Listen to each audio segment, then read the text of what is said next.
Stories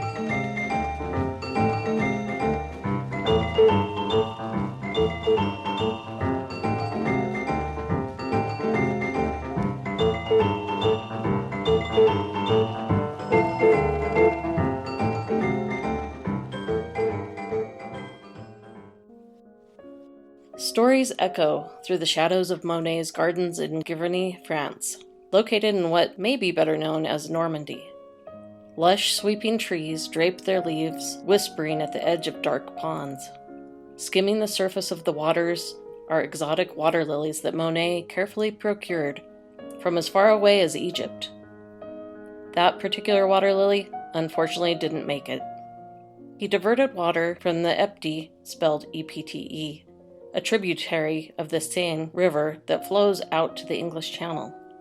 While beautiful and unforgettable, the water lilies caused a bit of a stir when they were added, from the water being diverted, since Monet lived upstream of Giverny, and others worrying that the water lilies would poison the water. We shared photos of one of Monet's paintings of the water lilies on Instagram, taken in 2017 when I visited the National Gallery of Art in Washington, D.C., while Emily was down the road at the Smithsonian Museum of American History. We each were on a timeline, practically running to see it all. Claude Monet painted plein air in his gardens at Giverny. He didn't finish every painting outdoors. Sometimes he would finish them later in his studio. The Today Show reported on a ghost spotted at the Cleveland Museum of Art in Cleveland, Ohio. The interwebs were buzzing with a new ghost story, for this wasn't just any ghost. He was spotted and photographed standing at a floor above the photographer at the railing, and the rumors had it that they thought this wasn't an unknown, but a master of impressionism, and none other than Claude Monet. Whether it is likely he was there, why wouldn't he be? Do they have his work? Why would he have shown up there when he didn't live there? Had he ever traveled to the U.S.? It seemed while he was alive, Americans loved his work. We'll be taking a look at this ghost story in today's episode of The Whispering Gallery.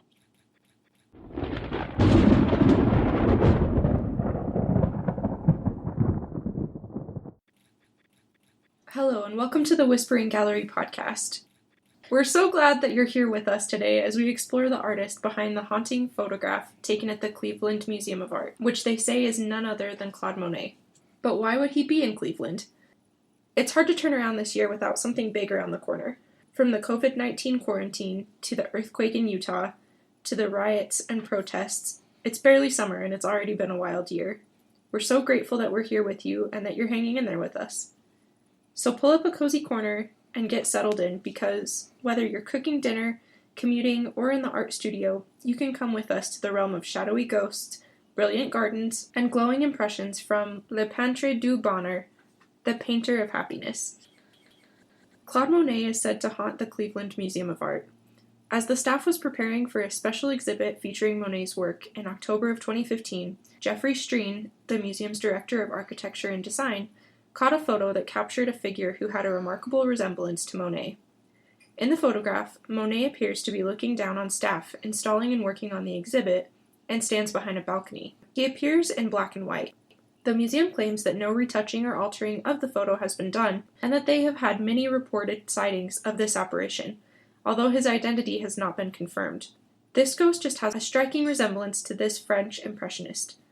A theory as to why Monet may be haunting the museum is that he's keeping an eye on his artwork. According to the museum, many other ghosts have been spotted here. There is a beautiful gilded mirror hanging in one of the galleries that people see figures appear behind them in, and when they turn around, they're alone. Guests at the museum have also reportedly seen a man in gray staring at his own portrait, and then have watched him disappear into it. The man in gray is a reference to the portrait of Jean Gabriel. Interesting.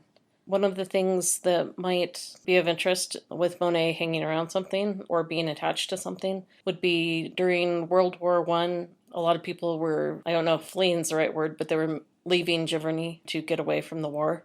Mm-hmm. I mean, it's Normandy where D-Day and all that stuff was going on. Yeah, big deal stuff. Yeah, and he said he would stay put and die amongst his art if necessary and continue his work. So no wonder he'd be watching out for it then, because he's pretty attached. In his gardens and stuff.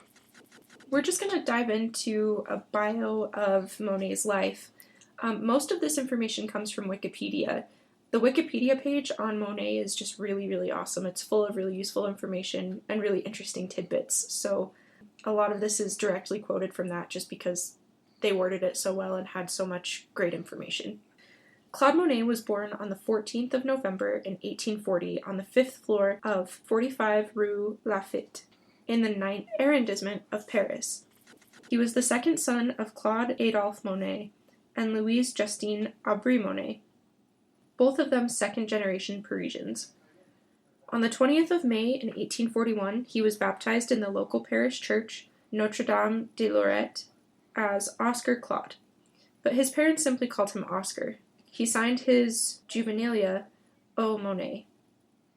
Despite being baptized Catholic, Monet later became an atheist. In 1845, his family moved to Le Havre in Normandy. His father wanted him to go into the family ship chandling and grocery business, but Monet wanted to become an artist. His mother was a singer and supported Monet's desire for a career in art. On the 1st of April, 1851, Monet entered Le Havre Secondary School of the Arts. Locals knew him well for his charcoal caricatures, which he would sell for 10 to 20 francs. Monet also undertook his first drawing lessons from Jacques-François Auchard, a former student of Jacques-Louis David. On the beaches of Normandy around 1856, he met fellow artist Eugene Baudouin, who became his mentor and taught him to use oil paints. Baudouin taught Monet en plein air, outdoor techniques for painting. Both were influenced by Johann Barthold Jankind. On the 28th of January, 1857, his mother died. At the age of 16, he left school and went to live with his widowed and childless aunt, Marie-Jeanne Le Cadre. Monet went to Paris to study the old masters and visit the Louvre. While he was there, he became friends with Edouard Manet, the French modernist painter. This is again from the Claude Monet Wikipedia page. After drawing a low ballot number in March 1861, Monet was drafted into the French regiment of the African Light Cavalry in Algeria for a 7-year period of military service. His prosperous father could have purchased Monet's exemption from conscription, but declined to do so when his son refused to give up painting. While in Algeria, Monet did only a few sketches of Casbah scenes, a single landscape, and several portraits of officers, all of which have been lost.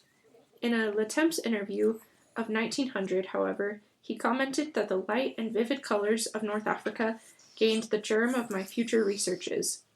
After about a year of garrison duty in Algiers, Monet contracted typhoid fever and briefly went absent without leave. Following convalescence, Monet's aunt intervened to remove him from the army if he agreed to complete a course at an art school.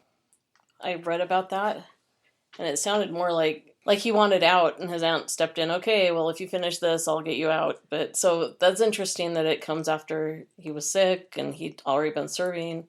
Mm-hmm. So that adds a bit of understanding or more sympathy to him, like not as a character, but you know how you hear about that when...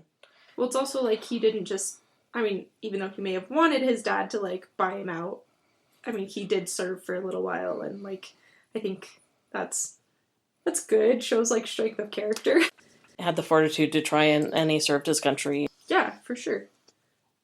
So he became disillusioned with traditional art taught at art schools. And in 1862, Monet became a student of Charles Glier in Paris, where he met Pierre-Auguste Renoir, Frederick Basil, and Alfred Sisley. Together they shared new approaches to art, painting the effects of light in plein air with broken color and rapid brushstrokes, in what later became known as Impressionism. One of his well-known works was painted in 1867, called The Lady in the Green Dress, also known as Camille. This painting was of his future wife, Camille, again from Wikipedia. Camille became pregnant and gave birth to their first child, Jean, in 1867. Monet and Camille married on the 28th of June in 1870, just before the outbreak of the Franco-Prussian War. And after their excursion to London and Zaandam, they moved to Argenteuil in December 1871.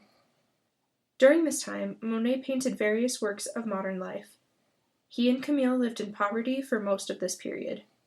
It sounds interesting because some of the books made it seem like he was somewhat entitled, but it sounds like more just like a normal young person getting a start on things, and you don't have any money. Like when they had the baby, he wasn't able to stay with her in Paris because he ran out of money and nobody would send him any.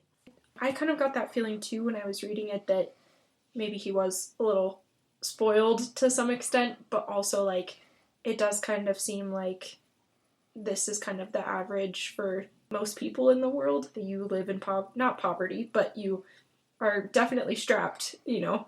Yeah. But yeah, so I don't know. I'm not sure like to the extent the poverty, like how that extended. But yeah, it definitely sounds like a difficult time for sure. Oh yeah, and it I guess just hearing the stuff that you've found from Wikipedia on him, it's a much more sympathetic portrait of him, so to speak. Mm-hmm. The stuff I've read from the Monet's palette and the Mad Enchantment book, it for me had painted this picture of this guy that, like you said, was poor for a time, but he had money from family and eventually made a lot of money and was able to have his extensive gardens. But this is making him more real, like a regular human being, not just this kind of esoteric, like you said, somewhat spoiled. No, he's a regular guy, and he fell in love, and he went to war, and he, you know. Mm-hmm. So that's partially why I pulled so much, because it's just written so well, and it's just really, really great, I think. Yeah, good for sharing, for sure. Monet struggled with depression and self-doubt throughout his career and life, but after Jean was born, Monet was experiencing a lot of financial hardships and was so depressed that he attempted suicide in 1868 by trying to drown himself in the River Seine. Wow. Yeah. I did not hear that part. Yeah. So that, it's, like it says, Monet has depression, or had depression and struggled with it throughout his life, but it seems like this was kind of like the lowest low. Yeah, in hearing that, I've got books on like the mindful way through depression and different things, and it's art, even though they don't advertise it as that when you're signing up for classes and going to school, studying and doing your homework and stuff. It's huge as far as mindfulness, because you lose yourself. A lot of people call it the flow, but it's that, but it's also you are in the moment creating, following whatever line or stroke or whatever you put down before. Mm-hmm. So I guess I'm relating this to him and his depression, that it's almost like it became not therapy, but maybe a way of coping and dealing. Because it sounded like he was always painting. Yeah, absolutely. I think it could have been a contributing factor in his gardens too. Like as far as like just pouring yourself into like these passions that you have and really letting them absorb you. During the Franco-Prussian War, Monet and his family took refuge in England. In May of 1871, he left London to live in Zaandam in the Netherlands, where he made 25 paintings. During this time, the police suspected him of revolutionary activities. In 1876, Monet's wife, Camille, became ill with tuberculosis. She died in 1879, 1 year after giving birth to their second son, Michel, and after being diagnosed with uterine cancer. She was 32 years old. Monet painted an oil study of Camille on her deathbed. Many years later, Monet confessed to his friend Georges Clemenceau that his need to study and work with colors was both the joy and anguish of his life. He explained, "I one day found myself looking at my beloved wife's dead face and just systematically noting the colors according to an automatic reflex." That I heard when I was in school. Once you start drawing the figure or drawing the face or whatever, you're going to start focusing. And you probably heard this and knew it far longer because you were going when you were in middle school on.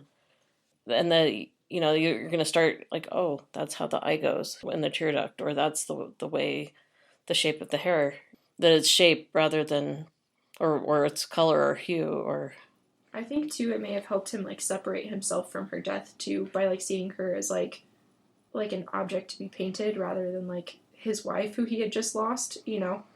So I think that it may have helped to kind of like get him through. But yeah, I don't know. It sounds awful. 2 small boys, and he's fighting depression, and then his wife dies. And they're so young too, like Yeah. Yeah, that's rough. So after Camille's death in the early 1880s, Monet started to paint the French countryside. He began to document the same settings, but with different lighting and in different seasons. This is again from Wikipedia. Yeah, he did I think it's in Mad Enchantment, the book. I can see if I can take a screenshot of it, but he did paintings of, I don't think it was a lake, I think it was a pond with trees, and he did it in the different seasons. Mm-hmm. So I'll see if I can find that to post. I think that sounds like the coolest idea. Yeah. After the death of Camille Monet in September 1879, and while Monet continued to live in the house in Vetheuil, Alice Hochedy helped Monet to raise his two sons, Jean and Michel. She took them to Paris to live alongside her own 6 children, Blanche, who later married Jean, Germaine, Suzanne, Marthe, Jean-Pierre, and Jacques. As an aside, Blanche was also Claude's art assistant and was his stepdaughter, as well as daughter-in-law, once he married Alice in 1892. By the time she was 17, Blanche was Monet's assistant and only student, often painting in plein air with him, using the same subjects and colors. I don't know if you talk about this later on. That's kind of the only thing I touch on with her. Okay, she's still around when he's an old man, and she carries his canvases and his supplies, and she encourages him to keep painting, and so she's a big part of things, as he's aging. Because I know when he's older and he's built the huge studio where he can do the really large canvases. And on another rabbit hole, he had fought as a younger man against large buildings like this in Giverny. There's also a video of Monet when he's older in the gardens, which is kind of cool because I haven't ever seen him. And they show him working plein air, which is pretty cool. That's awesome. In the spring of 1880, Alice and all of the children left Paris and rejoined Monet at Vetheuil. In 1881, all of them moved to Poissy, which Monet hated. In April of 1883, looking out the window of the little train between Vernon and Gascony, he discovered Giverny in Normandy. Monet, Alice, and the children moved to Vernon, then to the house in Giverny, where he planted a large garden and where he painted for much of the rest of his life. Following the death of her estranged husband, Monet married Alice in 1892. I know we haven't traveled there and we don't speak French, so please forgive us if we're butchering the pronunciation. We have looked up some of these on Google Translate, and sometimes they have a pronunciation, and sometimes, like with the river, the tributary that he made his ponds with, no idea how to say it. So anyway, so please forgive us, but it's a pretty cool story to be telling. For sure. Also, when he was at different places, he would go to kind of great lengths, I would say, to get his panels around with pulleys and stuff to get him inside. And so I guess I think both of us could relate to that. You with the Masonite for school. Oh my gosh, yeah.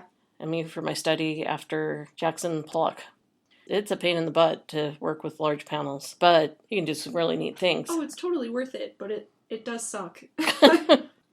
Monet advised the American artist Lila Cabot Perry, when you go out to paint, try to forget what objects you have before you. A tree, a house, a field, or whatever. Merely think, here is a little square of blue.